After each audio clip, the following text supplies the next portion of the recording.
Vamos mais uma oportunidade aqui de estudarmos juntos, aprendermos um pouco mais. Hoje, nosso irmão Zé Manuel vai ter aquela reunião esclarecendo dúvida, como nós estávamos falando. Se tiver pergunta para ser feita, é bom que se faça ela escrita, ou se vocês fizerem ela oralmente, aí nós vamos ter que repetir a pergunta para que ela fique registrada e gravada, tá?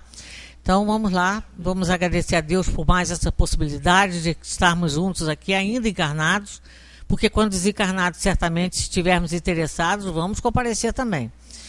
E pedindo que Ele continue a nos favorecer com essa possibilidade, que nós tenhamos sempre interesse em aprender essa doutrina, que nos faz avaliar a nossa existência como seres imortais, indestrutíveis, mas com responsabilidade de fazer tudo o bem possível, todo o melhor, seguindo as pegadas do Mestre, como ele ensinou, que se praticarmos todo o amor e respeitarmos uns aos outros, sermos criaturas de Deus, uma só família, teremos um comportamento, um procedimento que será pelo menos melhor do que quando estávamos antes em outras encarnações, porque se ainda estamos encarnados num planeta de prova e expiação, é porque temos coisas a reparar e possivelmente muito mais coisas a fazer também.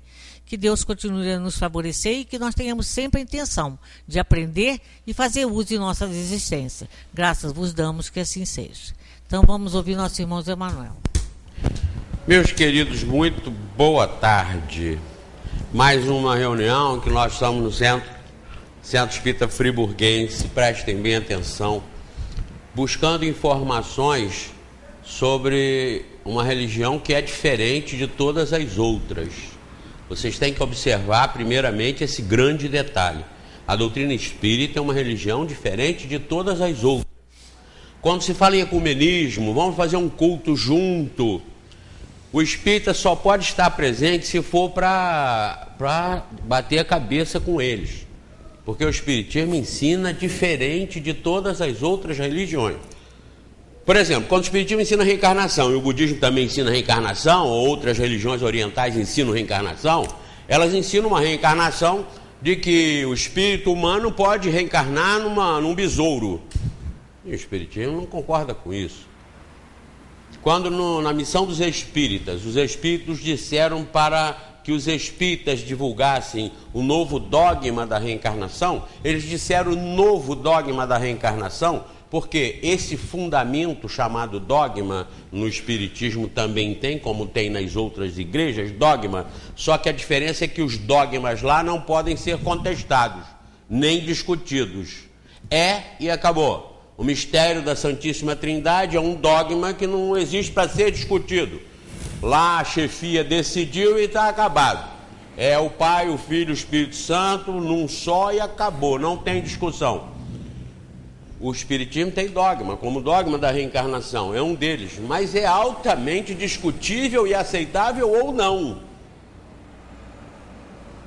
Ele só tem se mantido porque é perfeitamente aceitável. É como a força da gravidade, ninguém contesta porque é perfeitamente aceitável. Tudo que você levantar caiu. Caiu por quê? Porque uma força puxou. Se você tropeçar, cai. Por quê? Porque uma força puxou. Isso é incontestável, porque é uma lei da natureza provada cientificamente e não tem contestação porque ela é real. A reencarnação, por enquanto, tem sido incontestável por ser real. Mas quem garante que é real? Não só as pesquisas, em níveis infinitos por aí, espalhados pelo planeta inteiro, mas também pelo bom senso. Deixemos a prova científica de lado e vamos partir para o bom senso. É de mais bom senso.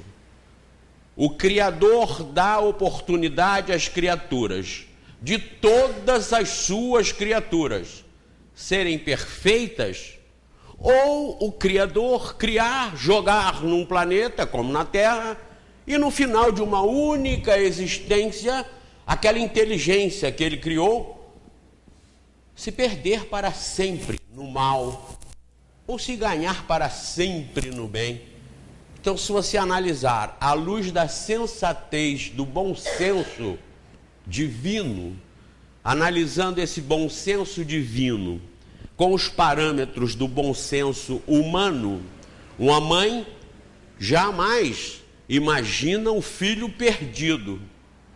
por pior que ele seja, ela leva a vida inteira ansiando com a vontade e o desejo de que surja algum método, algum mecanismo que ajude o seu filho a se recuperar. Não é esse o amor de mãe, o sentimento de mãe e também de pai, por que não? Não é esse? Se é esse de mãe e de pai, como seria pior o do Criador, que até colocou em nós esse sentimento de amor? Se ele é o autor do amor, o autor do sentimento, o autor do ser humano, o autor de todas as coisas, ele não poderia ser pior que a criatura. O Criador nunca é pior que a criatura. Então, nessa circunstância do bom senso, do sensato, nós chegamos à reencarnação. Que a humanidade só tem duas saídas. Nessa área da imortalidade da alma, só tem duas saídas. Ou uma única vida no planeta Terra, com a morte eliminando o problema, acabou esse corpo, acabou a oportunidade. E o destino da alma que ali está será um dos dois, ou para o céu eterno, ou para o inferno eterno. E a outra hipótese é de que essa alma que está no corpo vai sair do corpo quando o corpo morrer, não tiver mais condição de funcionar, porque o corpo é uma máquina viva, é uma organização biológica que tem vida e por ter vida tem morte. Tudo que tem vida caminha para a morte. A vida é um ciclo, é uma força que se estabelece no sistema organizado da matéria, por isso sistema orgânico. Essa força tem um tônus. É igual você encher o tanque de gasolina, tem uma autonomia. Você encher o tanque aqui, você pode rodar 1000 quilômetros, mas ao final dos 1000 quilômetros, o tônus, que é o combustível, a gasolina, vai acabando, quando acabou ele parou. Esse é o natural da mecânica, é o natural também da biologia. Então esse tônus assumido, absorvido, sugado pelo organismo vivo, proporciona também a chance das inteligências individualizadas, conscientizadas, com livre-arbítrio e com vontade do bem ou do mal, que somos nós, essas almas, essas inteligências virem no corpo. Então nós estamos aqui num corpo. Tenha uma vida ou tenham várias. Nós estamos num corpo agora. Agora nós não podemos contestar isso. Vocês todos aí são indivíduos. Vocês todos aí estão pensando livremente.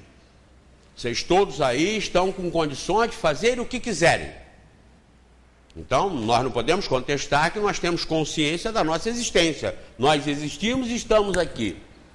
Agora, o nosso destino, então, será dois que nós temos que analisar. Esse primeiro que eu apresentei, de que você vem, encarna, morreu o corpo, você está com a situação eternamente definida.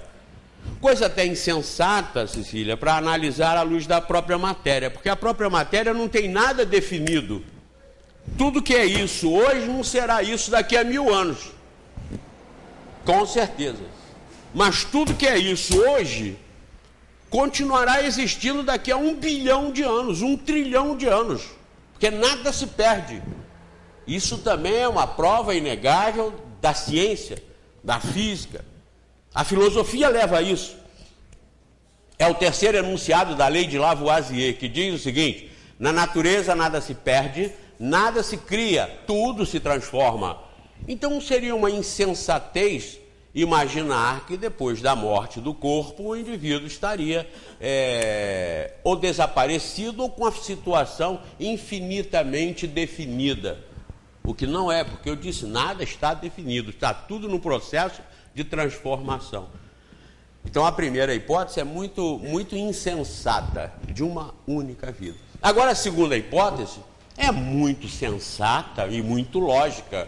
Porque a segunda hipótese, que é a da reencarnação, é de que todos voltarão tantas vezes quantas forem necessárias, desde que sejam formados corpos pelo processo da natureza, da biologia, para que nesses corpos humanos espírito humano não reencarna em animal irracional, não reencarna em boi, cavalo, tartaruga, não, mas em corpos humanos, onde estarão desenvolvendo aprendizado e aprendizado, acumulando esse aprendizado em cada vida, em cada encarnação.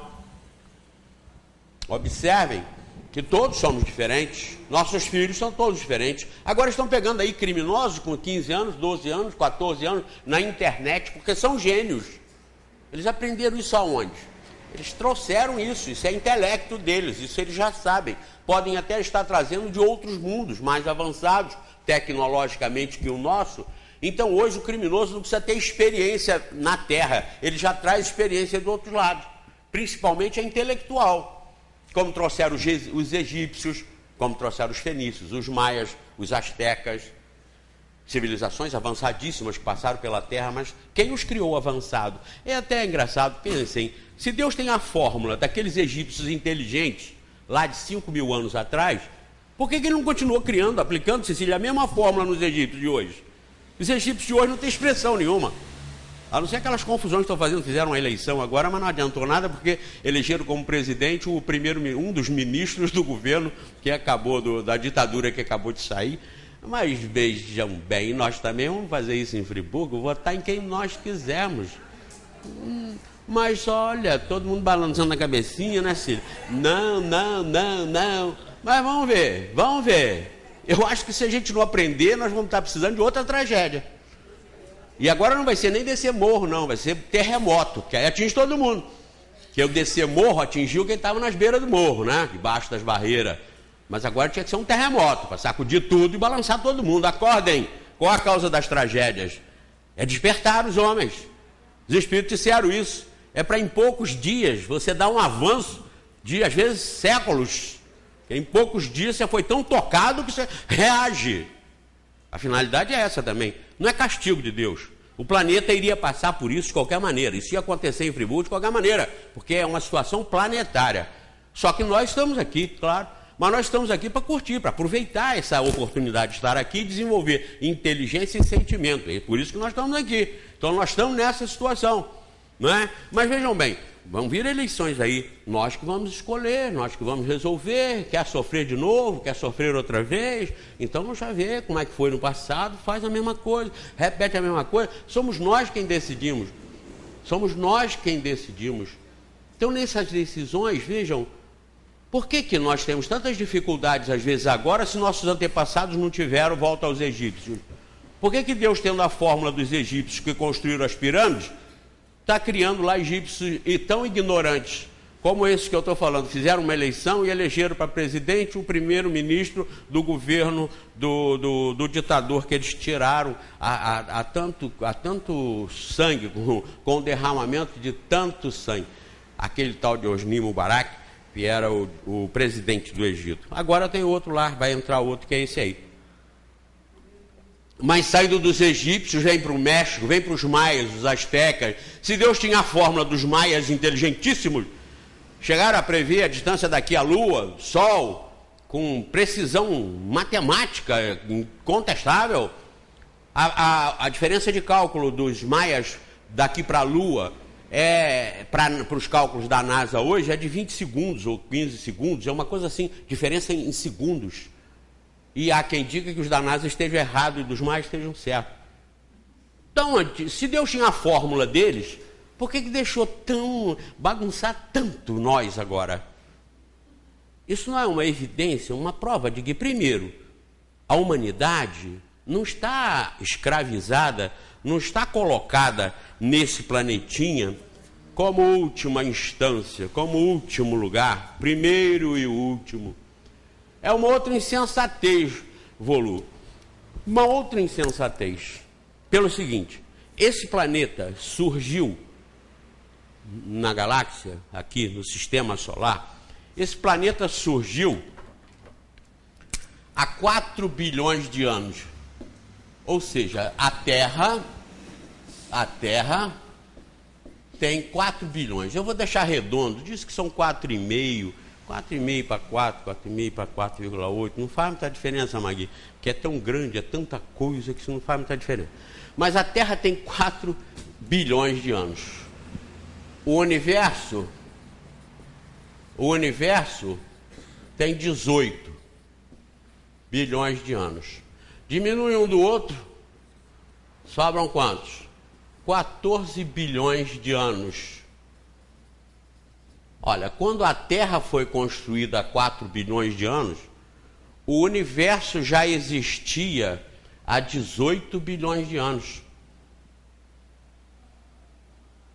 14 bilhões de anos é a diferença entre o total do universo tirando a Terra. Ou seja, quando a Terra foi criada, o universo já tinha 14 bilhões de anos. Raciocina. Se o Deus teve a intenção de criar a Terra para aqui colocar todas as suas preciosidades, é para se questionar a sabedoria de Deus, que ficou, depois da criação do universo, 14 bilhões de anos sem saber o que fazer. Que criou o universo, zero.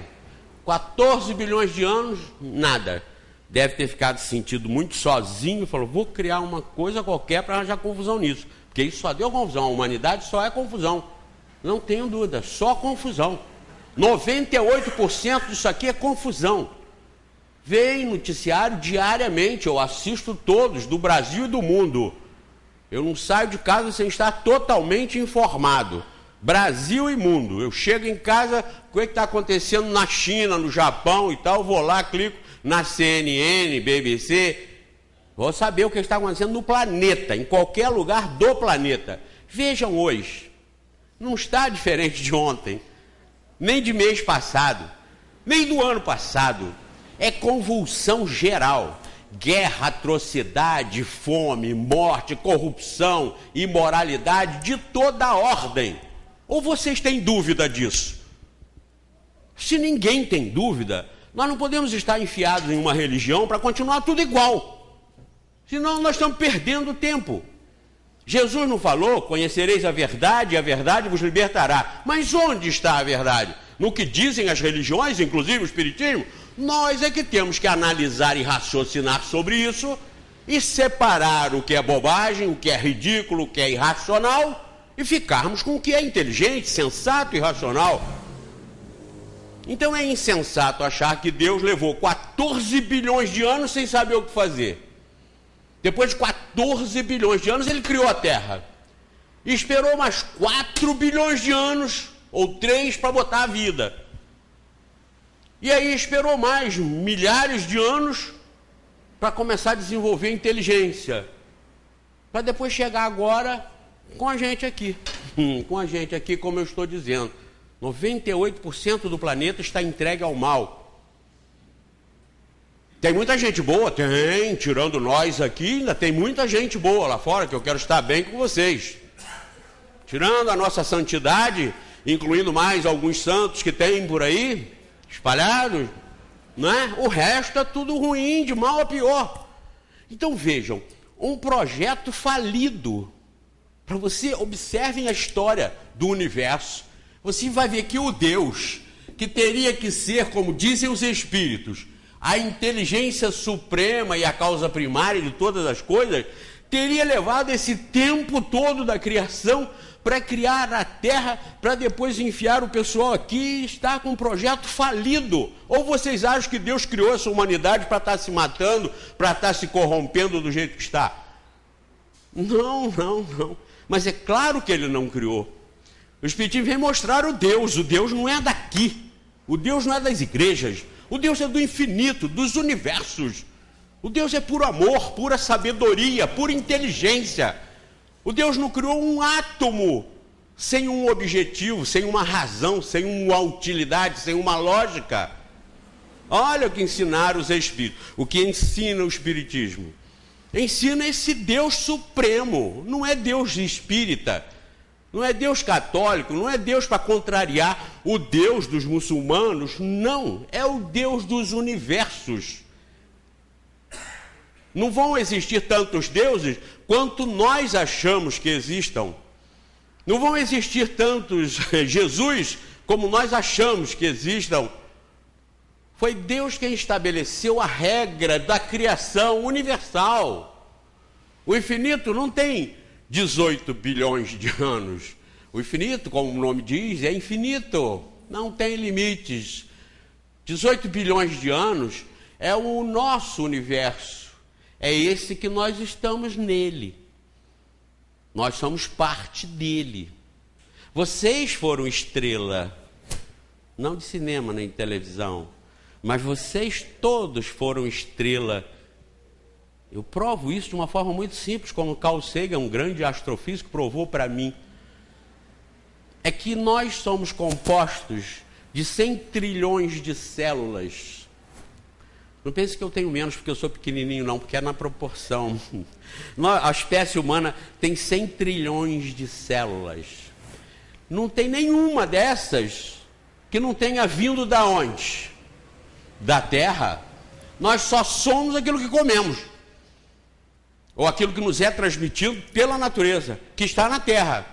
Nossa formação celular, biológica, toda da Terra. E essa Terra veio de onde? Essa Terra veio das estrelas. Ela faz parte da galáxia. Ela hoje está apagada sim, mas ela já foi uma bola de fogo.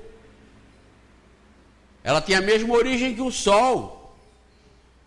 Ela tem a mesma origem que tudo do universo. Logo, nós somos estrelas que estamos aqui, montados num corpo, mas com inteligência. Nós não somos o corpo, nós somos o que movimenta o corpo. Eu já expliquei isso para vocês. A mão é neutra, ela é uma mão humana, mas ela só faz o que eu determino.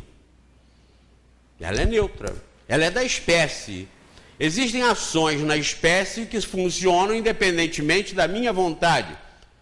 O coração está batendo sem que eu... Aliás, eu tenho vontade que ele bata há muito tempo, né? Mas 150 anos, talvez. Sem artrose, sem osteoporose, sem reumatismo, sem bronquite, sem artrite, sem câncer, sem cálculo renal, sem problema de próstata. Não é isso que todo mundo quer? Mas isso não é aqui. Se vocês querem ficar livre disso, se livrem disso.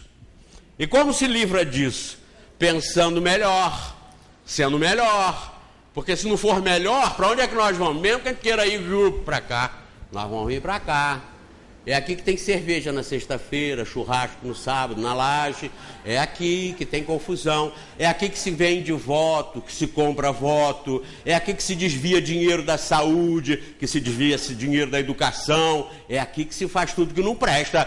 Ah, mas eu quero ficar livre das doenças, se livre do mundo. Ah, mas eu quero ficar livre do mundo como? Se livra de você mesmo, das suas imperfeições, das suas taras, do seu egoísmo, do seu orgulho, da sua vaidade. Se livra disso, você se livra disso. Então vejam, não é com Deus, é com a gente. Lembram aquela oração? De vez em quando eu lembro isso, que é muito importante. As pessoas me falam, você repete muito, eu repito muito, para que a gente lembre bem, analise bem. É a teoria do reforço. Por que vocês tomam muito Coca-Cola? Porque vocês ouvem todo dia propaganda de Coca-Cola. Coca-Cola, Coca-Cola, Coca-Cola. Disseram que um pintar a lua de vermelho, escrever naquela bola Coca-Cola, para que todo mundo beba Coca-Cola. É o refrigerante melhor? Não, não é o melhor, mas todo mundo bebe porque é a teoria do reforço. De tanto falar em Coca-Cola, você não pede outra coisa. Você chega num lugar, você quer que refrigerante? Coca-Cola. É a teoria do reforço. Lembram? O Pai Nosso é orado em enterro e em casamento, em festa e em tragédia, não é? Por que se repete tanto o Pai Nosso? E não se faz nada do que se repete ali. Vejam que a repetição é para que a gente faça alguma coisa. Faça alguma coisa. Não fique do jeito que está. Não se encoste, que isso não é INPS. Lembra, Cecília, antigamente todo mundo queria se encostar no INPS. De vez em quando fala isso aqui, todo mundo encosta. Para quê? Para ganhar um dinheirinho fácil, não precisa trabalhar, está encostado no INPS. Antigamente era assim que se falava, hoje já foi modernizando, mas o fulano está fazendo o quê? Ele está encostado no INPS. Religião não é INPS para se encostar. Não se encostem em religião, reajam, saibam, aprendam, desenvolvam a cabeça, o pensamento para aceitar ou não aceitar. Olhem para esse mundo, para esse planeta e vejam, não foi Deus que errou tudo isso. Deus não erra nunca, jamais. Deus é eterno, é suprema perfeição. Não faz, como eu disse, um átomo para que esse átomo se perca. Mas olhando o planeta, olhando os ensinamentos, eu me perdi. Olhando a humanidade que está aqui. Não, isso eu já falei para tentar lembrar. Pai Nosso. Ah, sim, Pai Nosso. Obrigado. Vejam bem. Quantas vezes vocês já repetiram lá? Perdoai as nossas ofensas, assim como nós. Pronto. Perguntaram para Jesus, como é que a gente ora? Ele falou assim. E lavou as mãos. Lavou as mãos. Você vai ser perdoado, se não é isso que você quer? Você quer ser perdoado? Sim, mas está aí. A fórmula já foi passada. Ou aplica ou não tem solução. É com você. Se você não perdoa, você não vai ser perdoado. Isso é seu. Deus não tem nada com isso. Como eu estava falando para chegar nessa teoria do reforço do Pai Nosso. Repete-se que nós somos reencarnação para nós percebermos que nós estamos tendo mais uma chance de usar bem a vida. Não é para ganhar dinheiro e ganhar o mundo, porque tudo que nós ganharmos do mundo vai ficar no mundo. Todos os bilionários, os trilionários que morrem, não levam nada, nem cartão de crédito, nem banco, nem ouro, nada. A única coisa que eles vão ter mais importante, mais rica, é o caixão. É um caixão pode ser até de 50 mil dólares, 100 mil dólares. Tem caixão com controle remoto. Lembra? Eu uma vez fui aí numa funerária ver um caixão, alguém que morreu lá, nosso, não lembro bem, mas eu fiquei assim, admirado, gostei de ir à funerária ver os caixões, obras de arte, coisas maravilhosas. E aí eu soube que tem catálogo lá, que tem controle remoto para abrir a tampa, para fechar a tampa, para a viúva não precisar levantar e ir lá. Então abre a tampa, fecha a tampa. Tem dispositivo por dentro para o cara falar no celular, se ele for enterrado morto ou vivo. Sim, porque pode acontecer. Isso já aconteceu, vocês conhecem, teve até um ator famoso aí que foi enterrado vivo. Roberto Marinho? Não, mas que foi enterrado vivo ou que tinha um carro? Para ver se ele atendia. Mas teve um cantor famoso, né? Um ator. Sérgio Cardoso, isso. Dizem que quando foram exumar o gesto mortal de Sérgio Cardoso, ele estava de bruço e o caixão arranhado por dentro. Então, isso tudo são elementos para que as pessoas aprimorem, aperfeiçoem para não acontecer essas coisas. Então, existem caixões com um celular dentro do caixão, porque se der algum problema, o sujeito telefona, pelo menos tem uma saída. Ela está dizendo que telefonaram para o Roberto Marinho e não respondeu, estava fora de área. Né?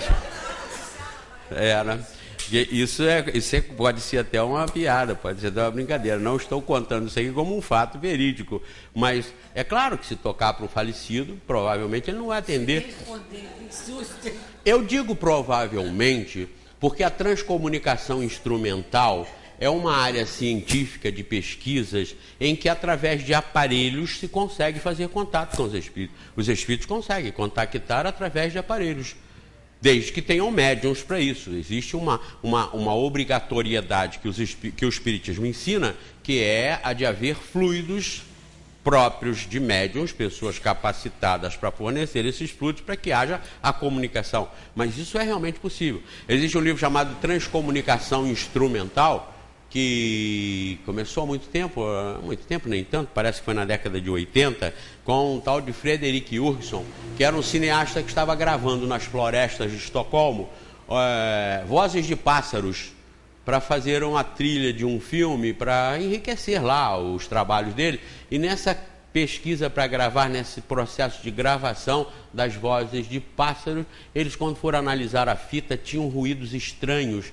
e que eles começaram a captar e a entender que eram vozes que estavam ali na fita, mas era na floresta, não tinha ninguém além da pessoa, dos dois que estavam fazendo o trabalho. Então eles acharam que a fita não estava, naquela época era fita tipo cassete, eles acharam que era a fita que não estava correta, aquela fita tinha sido violada. Eles voltaram com outra fita em outra oportunidade para continuar o trabalho e trocaram as fitas. Na primeira vez não foi nem muito preocupante, nem intrigante, não.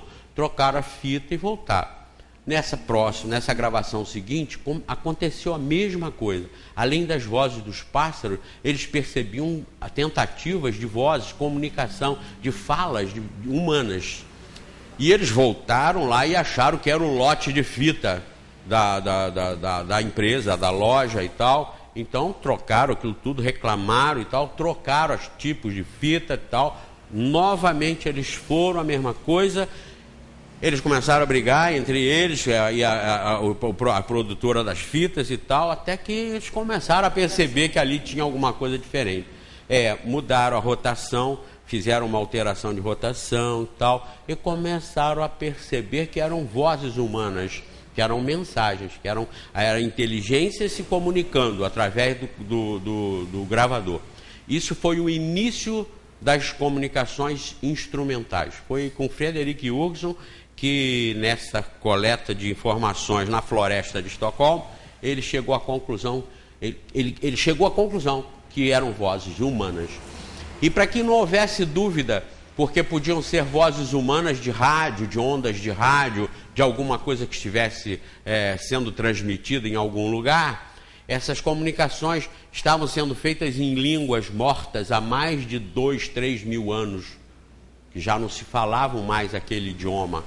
Então eles começaram, as pesquisas se intensificaram e cada vez mais intensas e cada vez mais interessantes, e chegaram à conclusão de que realmente eram vozes de pessoas que já tinham morrido.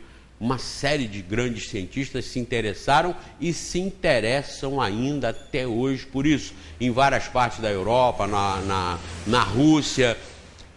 Chegaram a fazer, o engenheiro da NASA, George Mick, chegou a fazer, com o desenvolvimento do trabalho do Frederick Jurgenson, chegou a fazer um aparelho chamado Spiricon, que era um aparelho para a comunicação dos espíritos. Esse aparelho depois foi desenvolvido por um outro pesquisador alemão, Hans Otto Koning. Hans Otto Koning fez o desenvolvimento desse Spiricon, acoplou a um vídeo e fez o Vidicon. O Vidicon era um aparelho capaz de captar a voz dos espíritos e a imagem dos espíritos. Isso já foi feito muito na Europa, nos Estados Unidos, em que numa plateia um espírito se comunica e aparece na tela sem que eles soubessem de quem se tratava. E lá na plateia uma senhora passa mal, uma senhora reage de uma forma estranha, eles vão socorrê-la e tal. Era o filho dela que tinha morrido, que estava ali se comunicando através do Spiricon. Então, o desenvolvimento dessas tecnologias para provar a existência, a possibilidade de comunicação dos espíritos, ela é muito grande e já está muito avançada. O escritor Coelho Neto, não foi? Coelho Neto? Ele era ateu, ele não acreditava em Deus. Ele, uma determinada feita, ele começou a interromper, a pegar um telefonema que a filha dele estava recebendo, de uma netinha dele que tinha morrido. E através do telefone, a menina se comunicava com a mãe. E Coelho Neto pegou o telefone na extensão e conseguiu acompanhar em várias vezes, em várias oportunidades, isso acontecer. Eu estou citando isso, que está nesse livro, Transcomunicação Instrumental, para fazer o quê? Para provar, por meio de aparelhos, de instrumentos, que a imortalidade da alma é uma realidade. Para provar, através de instrumentos, que assim como nós nos comunicamos pelo celular, em qualquer parte do mundo que nós estejamos, os espíritos também, com muito mais facilidade, podem se comunicar com a gente, onde quer que a gente esteja, pelo pensamento. Há uma conexão universal de tudo em tudo. Nada está isolado no universo. Tudo é irmão, porque tudo parte de uma única criação, que é a inteligência suprema, que é Deus. Então nós todos somos irmãos de tudo. Eu não disse para vocês que vocês foram estrela? Vocês se espantaram, mas não está provado que vocês foram estrela? Que eu também fui? Nós somos as partículas desse universo. Nós que comandamos a mão, que pode acenar ou pode atirar e matar, mas não é a mão que faz isso. Somos nós que estamos no comando. Então nós que estamos no comando temos a mesma origem do corpo, a mesma origem do planeta, a mesma origem do universo, que é Deus. Nós somos todos irmãos e estamos interligados universalmente por isso. Porque nós temos a mesma origem, a mesma essência. Só que nós já somos a essência mais avançada da criação, da matéria. Nós já somos inteligência, nós já somos sentimento, nós já temos livre-arbítrio. Podemos colocar isso para cá, podemos colocar para cá, eu posso pegar esse papel e rasgar, eu posso, enfim, fazer o que eu bem entender, e vocês também. Que é isso? Não é o corpo humano, é o comando que está no corpo humano, que somos nós. A diferença desse corpo, dele estar vivo para ele estar morto, é que quando ele estiver morto, nós não estaremos mais ali. Aquele corpo estará ali, se você for cumprimentar, ele não vai te dar a mão. Já pensaram nisso? Chegando lá, tem gente que vai abraçar o falecido, ele não reabraça, ou a pessoa não recebe um abraço de volta. Por quê? Porque o falecido não está mais ali. Então ninguém precisa se desesperar quando vai sepultar o corpo de um ente querido, porque não está sepultando o seu ente querido. Seu ente querido já está fora daquele corpo. A prova é que ele não reage mais, ele não te responde mais. Ele não está mais ali. Mas ele está no universo. Ele continua existindo, tanto que se comunica pelo telefone celular, pelo telefone, como o Coelho Neto constatou, pela televisão, pelo computador. Todos os mecanismos tecnológicos de comunicação são influenciáveis e influenciados pelos espíritos que podem se comunicar, e a ciência tem provado isso. Agora, por que isso não sai nas manchetes, nas revistas toda hora? Primeiro que as religiões não deixam. As religiões dominantes não deixam. Isso é levado à conta do ridículo. Então, isso não interessa. Mas os pesquisadores e os sábios continuam pesquisando. Assim como você não vê nos noticiários as grandes descobertas que os cientistas estão fazendo pela humanidade afora. Vocês não veem. Porque isso, mas não deixa de existir essa luta, essa pesquisa, esse interesse do intelecto humano aqui encarnado em pesquisar e em descobrir essas coisas. Isso está sendo pesquisado, descoberto e compreendido. E não é também muito divulgado, porque não é bem isso que a humanidade quer. Há os espíritos que, quando respondem para Kardec perguntou assim: mas não poderia, já que os espíritos podem fazer estudos, comunicar, podem fazer estudos, não podia faz logo comunicação aberta aí na rua, na sua casa, para resolver logo esse problema? Eles respondem para Kardec: vocês estão querendo milagres, vocês estão querendo fantasias, mas isso não transforma as pessoas. Deus quer que todos sejam transformados pela razão, e não pelas ilusões, não pelas fantasias. Isso não interessa para que seja feito. E os espíritas têm que ter muito cuidado com isso. A força e o valor do espiritismo não está em mostrar que o espírito pode se comunicar, não. A força do espiritismo está em nós entendermos a vida. Quem somos? Por que nós estamos aqui? Por que nós passamos por tudo que passamos? Como nós devemos agir e reagir? Esse é o grande valor do espiritismo. O grande valor do espiritismo é o de mexer com a gente por dentro, nos ensinar para quê e por que nós estamos aqui, nós existimos. Está aí, eu acabei de falar para vocês, nós somos produto dessa criação do universo. Nós partimos lá do Big Bang, nesse universo que nós estamos. Nós não podemos achar que nós somos coisa fora disso, nós não somos. Nós estamos todos juntos.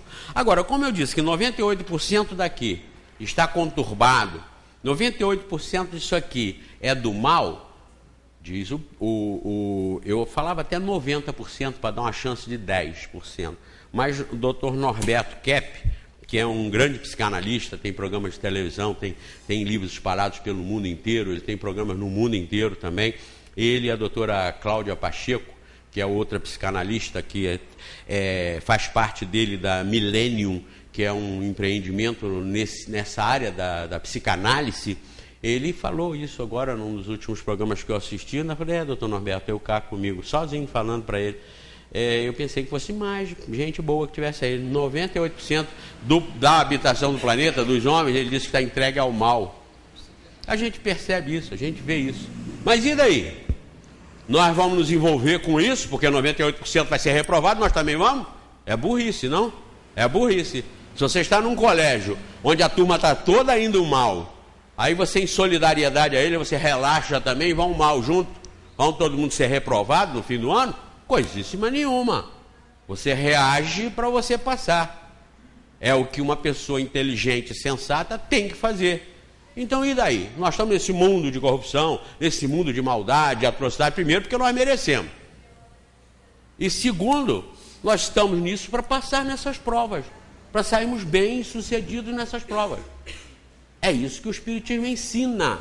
É isso que nós devemos procurar fazer. Como eu repito sempre, não dentro do centro, mas na nossa vida lá fora, no dia a dia. Onde quer que vocês tenham atuação, vocês têm que estar com esse sentido na cabeça. Todos os que nos circulam, todos que nos circundam, todos que trabalham com a gente, que moram com a gente, que vivem com a gente, que são nossos parentes ou não são nossos parentes, são espíritos como nós, no mesmo processo de se autoconhecer e de controlar as suas dificuldades, os seus erros. Eu não lembro sempre, repito, ninguém emagrece para o outro. A mãe não pode emagrecer para o filho gordo. O filho gordo é que tem que se educar para ele emagrecer por ele mesmo. Ninguém consegue estudar e aprender para os outros. São todos que têm que procurar aprender por conta própria. Os filhos de faculdade, os filhos dos donos de faculdade, eles, para ingressarem na área da inteligência, do aprendizado, eles entram nas escolas primárias como os filhos de todos. Ah, mas não é filho do dono da faculdade? Por que ele já não entrou no curso de medicina? Por que ele já não entrou no curso de engenharia? Ele é filho do dono da faculdade? Porque o próprio dono da faculdade sabe que o caminho certo que o filho tem que trilhar é o primário, é o fundamental, é ir crescendo na ordem de aprendizado que todo mundo tem que ter. Então, esse processo em que nós estamos enfiados aqui, cercados de problemas por todos os lados, é um ambiente próprio para o nosso desenvolvimento. Incompreensão, ingratidão, violência, corrupção, doença, são processos naturais do planeta. Quem vem para cá já sabe que vai encontrar isso. Ah, todos querem se livrar disso? Está aí, os espíritos estão falando como se livra disso. Conheça-se primeiro, para depois você começar a se livrar. É o caso do fumante, do alcoólatra, do gordo. Ele tem que primeiro se convencer de que ele tem que parar. Ele tem que se disciplinar. Primeiro ele tem que se convencer. Sem o convencimento não adianta nada. Lembra que teve uma novela aí? Eu não assisto novela, mas às vezes nos lança assim. Uma vez eu vi um que eu gostei, achei engraçado. Eu achei engraçado, por isso que eu prestei atenção.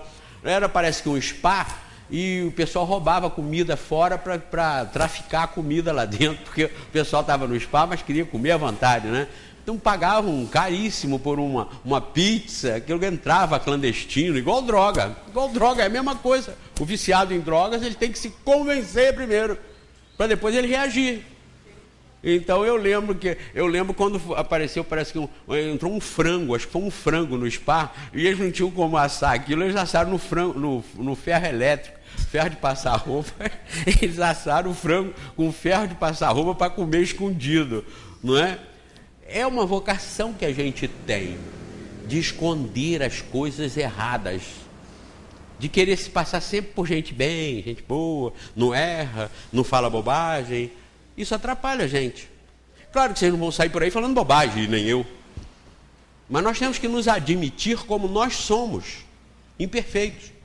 Nós temos defeitos. Quando a gente tropeça na calçada e quase cai, você fala às vezes uma bobagem que não devia falar. Mas você não falou aquilo com ódio, rancor. Isso faz parte do nosso processo, faz parte do nosso ser, faz parte do mundo em que a gente vive. Veja se não é. E se a gente não se admitir assim, aprendiz, a gente vai levar uma vida inteira aí perdendo tempo, sem aprender. E a gente aprende com tudo, até com respirar. Lembram, vou repetir de novo. 1 litro aqui em cima vazio, eu pego essa água, eu vou encher o litro. Mas eu quero que vocês digam quando ele vai encher, quando ele vai transbordar, para não transbordar apaga a luz, está de noite, apaga a luz e eu vou entornar a água. Vocês não vão saber quando é que está quase entornando? Quando chegar e... Para. Aí para, acende a luz, faltou um tantinho assim para entornar. Por que os sábios souberam que a água ia transbordar? Pelo barulho, não foi? Mas quem ensinou isso para vocês? Qual faculdade, qual escola que vocês aprenderam isso? Lembram que eu tenho falado? Nenhuma, não é? Não é? Pois bem, vocês não aprenderam em escola, vocês não aprenderam em escola de colégio, mas vocês já aprenderam na escola da vida. Quando você respira e sente um cheiro, aquele aroma é uma matéria do planeta, da vida, que está te interferindo, que está agindo sobre você. Você escuta sons, barulhos que estão te ensinando. Barulho de quê? Se for uma moto, você sabe que é uma moto. Por que você sabe que é uma moto? Você aprendeu no colégio, na faculdade? Não, você aprendeu vendo. Ah, mas se você não visse, aí você não ia saber qual é a forma da moto, mas ia saber que era uma moto, porque você ia aprender pelo ouvido também, porque você ia perguntar, o que é isso? Moto. Então você gravou que aquele som é de moto sem você ter visto. Ah, o que é isso? É automóvel. E se passar um som mais forte, caminhão, mesmo sem ver, você ia aprender pelo ouvido e ia saber sem ter estudado sobre aquilo no colégio, mas estudou na vida. A vida a cada segundo está nos ensinando. Você pode aí de repente sentir uma dor, é um toque em você. E você, opa, será que isso é um cálculo renal? Eu estou com uma dorzinha aqui, aquilo já te preocupa. Isso é o mundo, a natureza, o universo nos tocando e nós aprendendo. Você fala, eu tenho comido muita carne vermelha, ou então tenho chupado muita carambola, que tem muito ácido, e talvez já seja o cálculo. Você ali em segundos, você já começa a fazer uma porção de análise. Você vai ter que diminuir, beber mais água. Eu tenho bebido pouca água. Olha a sabedoria que tem ali, que é você. Olha a sabedoria. Você sabe falar em russo? Não. Você sabe falar inglês? Não. Sabe falar mandarim? Não. Mas você está no universo aprendendo tudo. Olha que lindo. Olha que lindo. Você sabe que uma cor é mais forte que a outra é mais clara, outra é mais escura. Você sabe distinguir. Olha, e você não está na faculdade sentado com papel na mão escrevendo.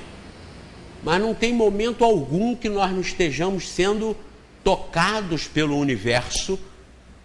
Não só o universo material, mas o universo espiritual. Nós estamos sempre sendo tocados. Quando a gente se aborrece, nós abrimos vibrações e brechas para determinado tipo de entrada negativa, que vai piorar. Quando a gente reage e a gente fica tranquilo, feliz, procura agir com a consciência aberta, livre, nós nos sentimos melhores, porque nós somos assessorados e inundados por coisas boas, tranquilas, porque o bem atrai o bem, o mal atrai o mal. Olha que aprendizado. Olha o que o Espiritismo nos ensina. Nós não somos religiosos de entrar na casa e ficar, ouvir, que lindo, que lindo. Falou também sobre Jesus, sobre Deus, que lindo. Não é só isso. Você tem que ver o que disso aqui, o que isso vai tocar você. Você concorda ou não concorda? Você reage, você pesquisa, você analisa, você procura outra religião. A busca tem que ser incessante. Nós estamos parados aqui, eu pelo menos estou ancorado no Espiritismo, porque me satisfaz 100%, me satisfaz plenamente. As verdades todas por aí afora que eu pesquiso, que eu analiso, que eu procuro saber, elas estão todas no Espiritismo. E de uma forma magistral, todas jogadas no Livro dos Espíritos, que é a consolidação das leis de Deus, oriundas essas verdades de todas as partes do planeta, vindas em diversas partes do planeta. Quando passarem aqui nessa religião que tem a seguir aqui, como é? Liberte. Fraternidade. Pô, ninguém leu ainda ali, hein? Fraternity, Liberty, né? Vejam ali, passem ali, leiam aquela placa que está escrita ali, do fundador da religião. Leiam aquilo e vejam o que vocês têm para contestar ali. Nada. Nem o Espiritismo tem. Nada. Porque o que está escrito naquela placa é pura verdade.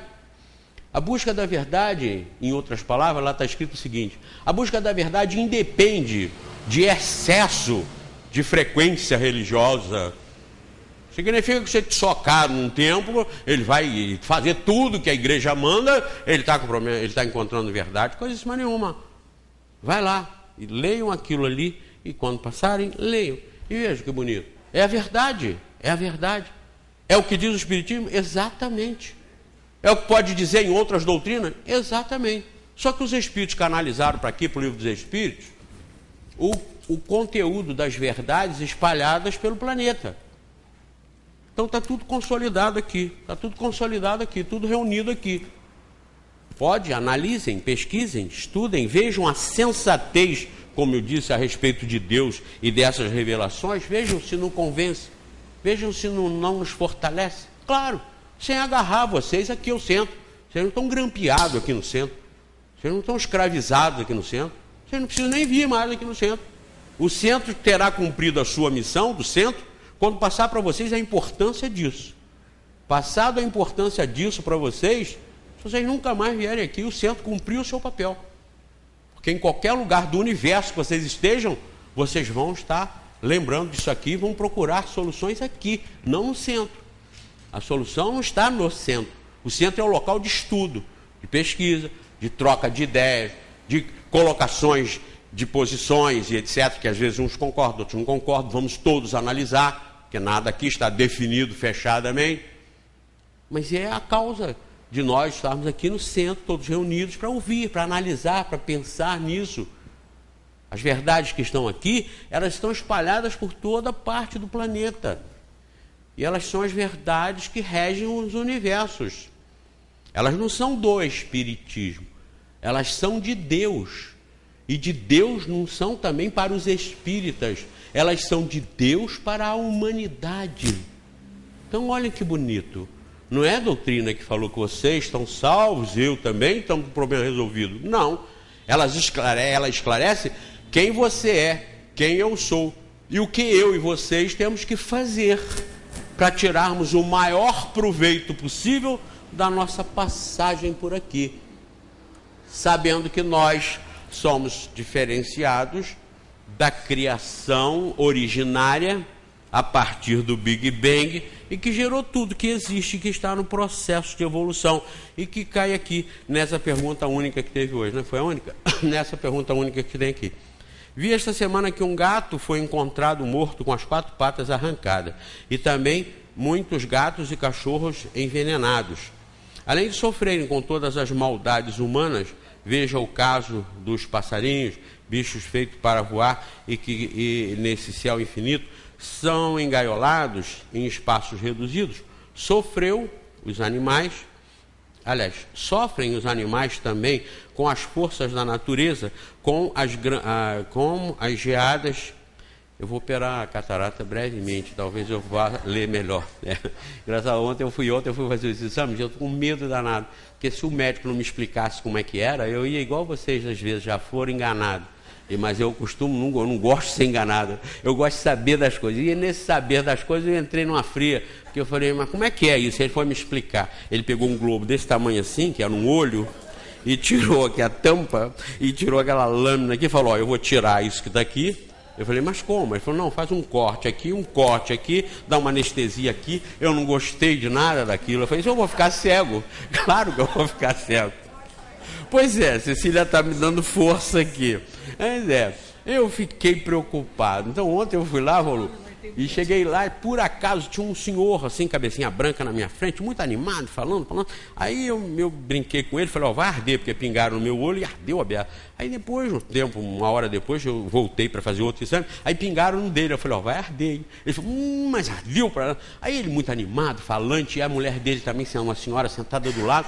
Ele falou assim, ela já operou? Eu falei, operou catarata? Foi catarata. Eu falei, com quem? Ela falou, com o doutor Madini. Eu falei, Adilson. Aí ele me deu um ar, aí me encheu, né? Eu falei, ok, e deu certo? Que eu falei, deu? Ela falou, olha, eu não enxergava nada, eu caía na escada, eu não via o degrau. Quando tirou aquilo, eu não uso mais óculos. Eu falei, que maravilha! Ainda perguntei para ela, doeu? Ela falou, não doeu. Eu falei, pronto, resolvi. Então eu vou operar. Segurem aí que dá pra... Então, porque o óculos não está. Às vezes na televisão também eu passo apertado, porque eu tenho que ler e eu fico numa dificuldade, mas vai resolver. Isso tem jeito.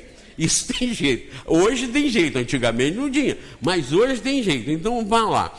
Então também como as forças da natureza, como as geadas, as enchentes, onde morrem afogados, e as secas, onde morrem de sede e de fome. Se não tem nada para resgatar, por que Deus permite tanto sofrimento? Qual o benefício disso?